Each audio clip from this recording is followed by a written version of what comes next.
Please read us a story, old bear. We'll all gather round. Dear old bear, sit in your favorite chair. We'll sit all around, dear old bear.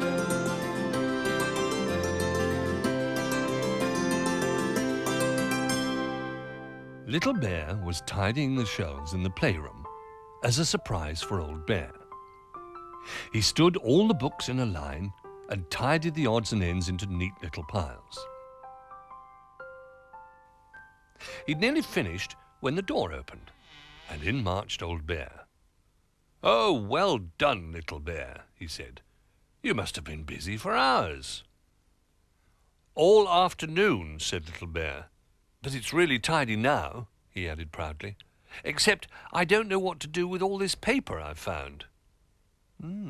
Said Old Bear. "Well, paper always comes in useful for something." Little Bear yawned.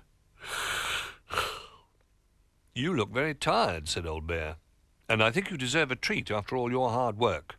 Tonight, when you're ready for bed, I'll read you a special story." He picked up the paper and looked at it thoughtfully. "A very special story," he added. When it was bedtime, Little Bear couldn't wait to get ready. But the more he hurried, the more he struggled with his pajamas.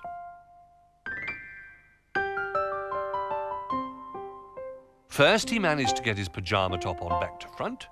Then both legs tried to go down one leg hole. "Why are you in such a rush tonight?" asked Camel, as she helped him to his feet. "Are you very tired?"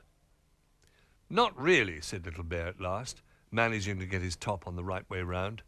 "I'm hurrying so that I can have my story. Old Bear said he'd read me a special one tonight." "Oh, good," said Camel. "I'd like to listen too. Jump on and we'll go and find him." Little Bear scrambled onto Camel's back and they set off to look for Old Bear. When they arrived at his chair, it was empty. "He can't have forgotten," said Little Bear. "He always reads me a bedtime story." "And this was going to be a special one," said Camel, who'd been looking forward to it. "Perhaps Bramwell will read one instead."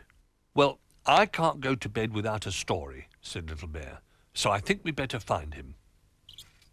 As Camel turned to go, she nearly bumped into Zebra, who was hurrying along with her cart, piled high with brushes and tubes of paint. "Hello, Zebra," said Little Bear. "Are you looking for me? I'm all ready for bed, but I really wanted a story first." "I'm sorry, I can't stop," replied Zebra. "Bramwell's waiting for these painting things, and I'm late already. Could you carry the big brush for me, Little Bear? My cart feels rather heavy." Little Bear reached down and pulled out the biggest paintbrush. Then they all set off in search of Bramwell. Bramwell Brown was sitting on the floor when the three friends arrived. He had spread out a sheet of newspaper and placed 2 sheets of white card on top. Little Bear scrambled down. "Hello, Bramwell," he said. "I was wondering whether you would like to read me a story, please. Old Bear said he'd read me a special one, but he seems to have disappeared." "I might later," said Bramwell, "but could you just hold these pieces of card while I choose some paints?" What's your favourite colour, Little Bear?" "Blue, I think," said Little Bear. But yellow is nice too." "Well, blue and yellow make green," said Bramwell, "which is a lovely colour. We'll paint it green."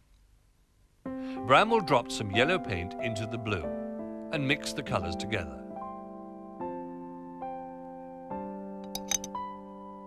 Then he dipped his big brush into the green puddle and swept it across both pieces of card and both of Little Bear's paws. "Oh dear," said Bramwell. "You'd better wash that off before it dries. I think Sailor has some soap. Thank you for your help."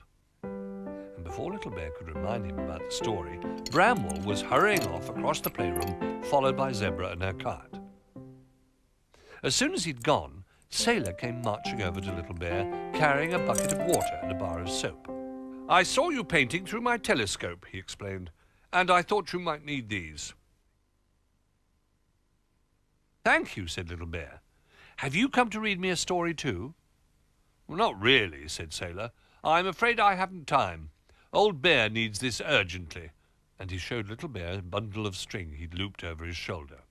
Little Bear would have liked to say that he needed a story rather urgently, but before he could, Sailor waved goodbye and hurried away. Little Bear turned to Camel. "Everyone is so busy," he said, "but I can't go to bed without a story." "You can't go to bed with green paws either," replied Camel. "You clean them while I go and find Old Bear." Little Bear quickly washed his painty paws.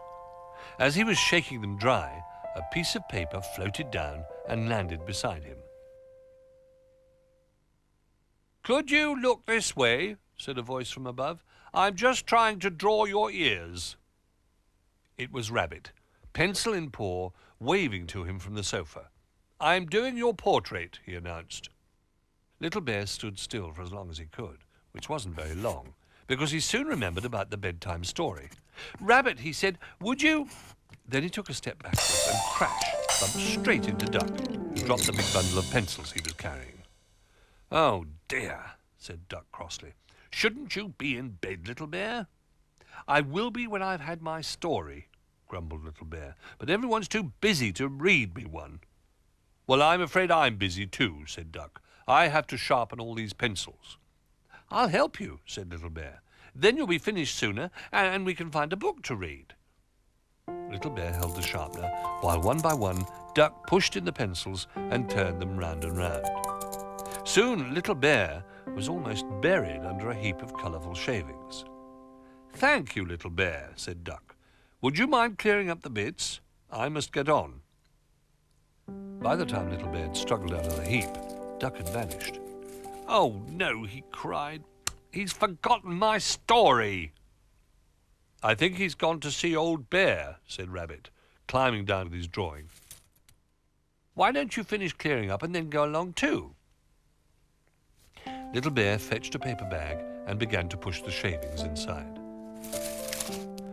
"I thought I'd finished tidying for the day," he grumbled to himself. Just as he picked up the last piece, Camel came back.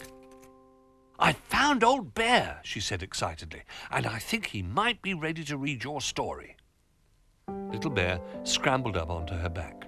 "Oh, at last," he said. "I don't think I can stay awake much longer." Not far away, Old Bear was sitting on a cushion, surrounded by the other toys. "That's right, Duck," he said. "Just hold your beak on the string while Sailor ties the bow. There. Now all we need is Little Bear." "Here I am," cried Little Bear, arriving just at the right moment. "I've been looking for you, Old Bear. Did you forget you were going to read me a special story tonight?" "Of course I didn't forget," said Old Bear kindly. "And thanks to all your friends, it will be a story from your very own book." And he showed Little Bear a smart green book tied up with string. On the front was Rabbit's picture of Little Bear washing his paws. "Oh, it's lovely!" cried Little Bear, climbing onto Old Bear's lap to have a closer look. "What is it called?" Old Bear picked up one of Duck's sharpened pencils and looked thoughtful. "Well," he said, "let's call it The Adventures of Little Bear." Little Bear suddenly remembered holding Bramwell's card and sharpening all the pencils. He remembered carrying Zebra's big paintbrush and standing very still while Rabbit drew him. "I think I might have helped to make the book too, but didn't know it." Old Bear smiled. "Without you," he said, "there wouldn't be a book at all. If you hadn't worked so hard at tidying up, we wouldn't have found the paper." He picked up the book and opened the first page. "Now, once upon a time," he began, "there was a very helpful little bear.